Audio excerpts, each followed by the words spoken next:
Смотри, что у нас делается. Шпатлевка поверх шпатлевки, и вот уже полгода голая кладка. Так Любовь Захарова борется с влагой. Пришлось надолго забыть об обоях, обшивке и покое. Стены коммуналки продолжают сыреть. 6-й год ни конца, ни края. Пластик убрали, там начали кирпичи ставить. А у нас, видите, опять течет. Ну откуда-то?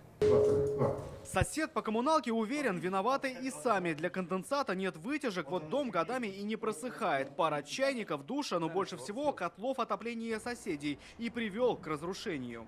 За ними смотреть надо постоянно вода, чтобы уровень было.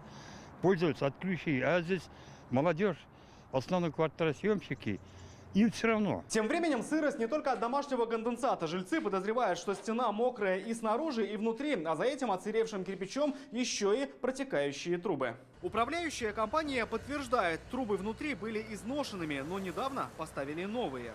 Сейчас ведутся работы по восстановлению кирпичной кладки, и до конца следующей недели, до 1 апреля, эти работы будут завершены. Дыры, как и не бывало. Вместо осколков белого стену закладывают кирпичом красным. Раньше кладка могла и не схватиться. Свежая, она не переносит морозов. Теперь весна покажет, выдержит ли влагу. Рамиль Шайдуллин, Андерсен Тальцев, ТНВ, Казань.